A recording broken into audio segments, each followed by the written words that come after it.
શિયાળો આવે એટલે રોજ કંઈક અલગ અલગ ચટપટું મસ્ત ટેસ્ટી ખાવાનું ઈચ્છા થાય છે અને ભૂખ પણ એવી લાગે છે. તો રોજ તો બહાર જવાય નહીં કે બહારથી પણ કંઈ લવાય નહીં. તો આજે આપણે રેસ્ટોરન્ટને ટક્કર મારે એવું મેં સિઝનનું ફર્સ્ટ ટાઈમ મટર પનીર આજે બનાવેલું છે. આ સિઝનનું મેં આ પહેલી વખત બનાવેલું છે. મારા ઘરમાં સૌથી પ્રિય પલનું છે. પલને મટર પનીર બહુ જ ભાવે છે અને જીરા રાઈસની સાથે ભાવે છે.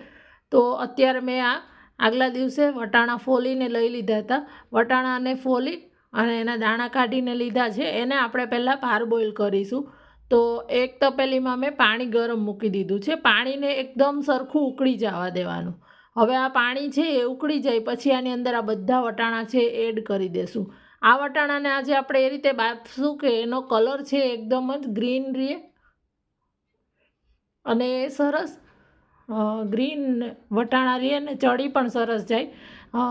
એના માટે અત્યારે હવે બધા વટાણાને પાણીમાં લઈ અને એની અંદર આપણે અડધી નાની ચમચી જેટલું મીઠું લીધું છે અને એની અંદર અડધી નાની ચમચી જેટલી ખાંડ લેવાની છે. ખાંડ લેવાથી આ મીઠું નહીં થઈ જાય પણ એનો કલર છે એ મેન્ટેન રહેશે. અને આની અંદર બેકિંગ સોડા એક ચપટી જેટલો બેકિંગ સોડા લેવાનો છે. મેં અત્યારે નથી લીધો, તમારે લેવો હોય તો લઈ શકો છો. એનાથી એનો કલર એકદમ જ ગ્રીન રહેશે. અને આને ઢાંકવાનું નથી. આ રીતે એક વખત ખાંડ મીઠું મિક્સ કરી અને ખુલ્લું જ એને એમને જ ઉકળવા દેવાનું છે. 5 જ મિનિટમાં આ ફ્રેશ વટાણા છે એટલે ચડી જશે અને આગળ શાકમાં પણ એ ચડશે. એટલે અત્યારે પહેલાં ચેક કરી લેવાના. 5 મિનિટ પછી આવી રીતે થોડીક વાર ઉકળવા દેવાના અને પછી હવે આપણે જો ચેક કરી લઈએ છીએ. આ વટાણા છે એ સરસ આપણા ચડી ગયા છે. હવે આને આપણે આ પાણી છે એ બધું જ પાણી નિતારી અને એને ગળણીથી ગાળી લેવાના છે. તો આ વટાણાને આપણે ગાળી લેશું, પાણી નિતારી લેશું. અને આ તમે વહેલું કરીને પણ અગાઉ તૈયારી કરીને રાખી શકો છો. ટિફિનમાં બનાવવું હોય તો રાતે આ તૈયારી કરીને તમે રાખી શકો છો. તો જો આ વટાણા છે એને સાઈડમાં મૂકી અને હવે આપણે એક કઢાઈ લીધી છે. કઢાઈની અંદર થોડું તેલ લેવાનું છે. 1 મોટી ચમચી જેટલું આની અંદર તેલ લેવાનું છે. ત્યાર પછી આપણે એની અંદર 1 મોટી ડુંગળી લેવાની છે કાપેલી. આ રીતે ઊભી સમારેલી હોય એવી રીતે ડુંગળી લેવાની. ત્યાર પછી એની અંદર આપણે આદુ લસણ લેવાનું છે. તો અત્યારે મેં 7-8 લસણ અને એક મોટો ટુકડો આદુનો લીધો છે. એને આ રીતે તેલમાં સરસ સાતળવાનું છે. આપણે આની પ્યુરી કરવાની છે. એના માટે આ આપણે ગ્રેવીનો જે બનાવીએ એના માટે બેઝ તૈયાર કરીએ છીએ. ત્યાર પછી મેં 2 મોટા અને 1 નંગ નાનું ટામેટું લીધું છે. લાલ મોટા ટામેટાં હોય એવા લેવાના. મેં ટામેટાં કર્યા કટ ત્યાં સુધી જો ડુંગળી થોડી ડાર્ક થઈ ગઈ. કોઈ જ ડુંગળી, બધી નથી થઈ, 2-3 જેવી જ થઈ છે. એનો કોઈ ફેર નહીં પડે પણ તમે ધ્યાન રાખજો. આવું કોને થાય છે? ઘણી વખત મારે આવું થાય કે હું બીજે કંઈક એકસાથે 2 કામ કરું ને ત્યારે આવી રીતે ઘણી વખત આપણે ધ્યાન બહાર થઈ જતું હોય છે. હવે આની અંદર સ્વાદ પ્રમાણે મીઠું લઈ લઈએ છીએ. અત્યારે આટલા ટામેટાં ચડી જાય એટલા પૂરતું જ લેવાનું છે, બહુ વધારે નથી લેવાનું. મીઠું એડ કરવાથી ટામેટાં છે એકદમ સરસ ગળી જશે અને જલ્દી ચડી જાય એટલા માટે. ટમેટાની કચાશ દૂર થઈ જશે એટલે 5 જ મિનિટમાં ચડી જશે. તો હવે આને આપણે ઢાંકી અને ચડવા દેશું. મીડિયમ ફ્લેમ કરીને ચડવા દેવાનું એટલે આ ટામેટાં છે એ બધા સરસ ગળી જશે. તો ઢાંકી દીધું છે આપણે. આ થતાં જરાય વાર નથી લાગતી. જો 5 મિનિટ થઈ છે અને આપણા ટામેટાં છે એ સરસ ગળી ગયા છે. જો તમે વધારે પ્રમાણમાં બનાવવું હોય ને ગેસ્ટ આવવાના હોય ને બીજા દિવસે સન્ડેના કે તો તમે આગલા દિવસે આ ગ્રેવી કરી અને તૈયાર કરીને રાખી શકો છો. હું તમને કહીશ કેટલો બેઝ તમારે રાખવાનો એ. જો હવે આને આપણે ઠંડુ થવા દેવાનું છે અને આ ઠંડુ થાય ત્યાર પછી આને આપણે મિક્સર જારમાં લઈ લીધું છે અને આને હવે આપણે ક્રશ કરવાનું છે. તો રેસ્ટોરન્ટમાં જે આ રીતે આ ગ્રેવીનો જે બેઝ છે એ લોકો રાખતા હોય છે. પછી કોઈ પણ સબ્જી બનાવે તો એની અંદર આ લોકો આ રીતેની ગ્રેવી પ્રિપેર કરેલી હોય એડ કરીને શાક ફટાફટ આપણને બનાવીને સર્વ કરી દેતા હોય છે, પણ ઘરે ફ્રેશ બનાવેલું હોય ને એનો સ્વાદ કંઈક અલગ જ લાગે છે. તો હવે આપણે એ પેસ્ટ બનાવી એનો વઘાર કરીશું. તો એક કઢાઈ જે હતી એને જ ફરીથી મેં સાફ કરીને લઈ લીધી છે અને એની અંદર 1 મોટો ચમચો તેલ લીધું છે અને આની અંદર 1 ચમચી ઘી લેવાનું છે. ઘીથી આનો સ્વાદ બહુ સરસ આવશે. બટર એડ કરવું હોય તો કરી શકો છો, પણ હું તમને કહીશ ઘરે બનાવો ને તો તમે ઘી જ એડ કરજો. ઘીથી બહુ મસ્ત આનો સ્વાદ આવશે. હવે આ ગરમ થાય એટલે તમાલપત્ર, સૂકું લાલ મરચું અને તજ લવિંગ લેવાના છે. ખડા મસાલા આની અંદર તેલમાં હજી તેલ બહુ ગરમ ના થાય ને ત્યારે લઈ લેવાના, એટલે બહુ મસ્ત એની ફ્લેવર આવશે. ત્યાર પછી 1 ચમચી જેટલું જીરું લેવાનું છે. જીરું છે એ થોડુંક ખીલે ત્યાર પછી આની અંદર જે આપણે ગ્રેવી લેવાની છે, બનાવેલી પેસ્ટ છે, એની પહેલાં અડધી નાની ચમચી હળદર લઈએ છીએ. તેલમાં હળદર લેવાથી કલર સરસ આવશે અને તે હળદર બહુ વધારે નથી લેવાની, અડધી નાની ચમચી જેટલી જ લેવાની છે. અને ત્યાર પછી આ જે ડુંગળી ટમેટાની પેસ્ટ છે એ લઈ લઈએ છીએ અને હવે આપણે આને પકાવવાનું છે. તો આને એકદમ સરસ આ જે ટામેટા ડુંગળીનું પાણી છે એ એકદમ બળી જાય ત્યાં સુધી આને આપણે પકાવવાનું છે.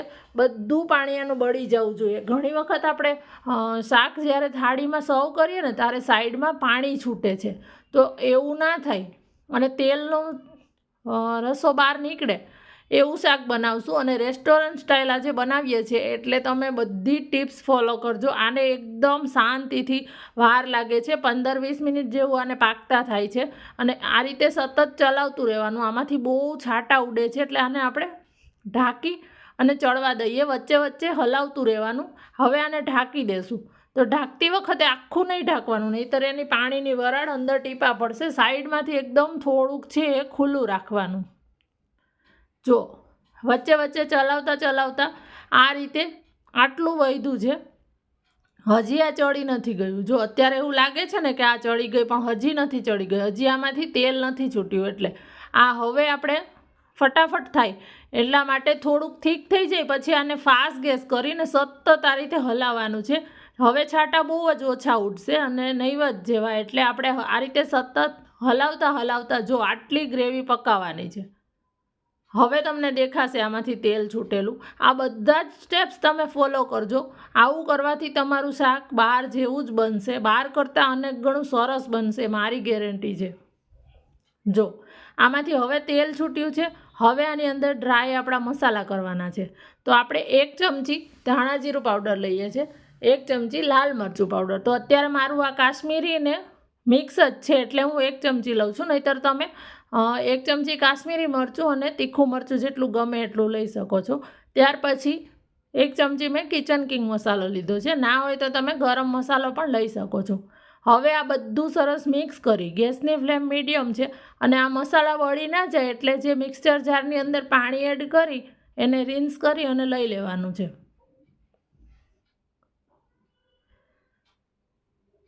હવે આ બધું સરસ મિક્સ કરવાનું છે. તમે એક પછી એક વસ્તુ ચડી જાય પછી સ્ટેપ બાય સ્ટેપ ફોલો કરશો ને એટલે આનો કલર પણ એકદમ સરસ મેન્ટેન રહેશે. જો અત્યારે જ આનો કલર કેટલો સરસ લાગે છે. જો હવે આની અંદર મસાલા એડ કરી અને આપણે પાણી એડ કરેલું છે એટલે ફરીથી આને પકાવવાની છે. અહીંયા સુધીનું સ્ટેપ કરી અને તમે આ ગ્રેવીને 1-2 દિવસ ફ્રીઝમાં સ્ટોર કરીને રાખી શકો છો. આગલા દિવસે જો એવું હોય તો બનાવી લેવાનું. હવે આપણે જે આપણા બાફેલા વટાણા છે, પારબોઇલ કરેલા, એ વટાણાની અંદર બધા જ આપણે એડ કરી દેવાના છે અને સાથે આપણે પાણી એડ કરીએ છીએ. તો પાણી છે એ પહેલાં વધારે જ એડ કરવાનું, કારણ કે આને હજી પકાવશું ત્યાં સુધીમાં પાણી છે એ બધું બળી જશે. એટલા માટે એક વખત મિક્સ કરી અને ફરીથી થોડુંક પાણી આપણે એડ કરીએ છીએ.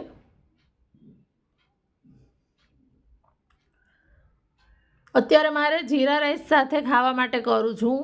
તમે જો રોટલી સાથે કે પરોઠા નાન સાથે કરતા હોય તો તમારે થોડું ઓછું પાણી લેવાનું.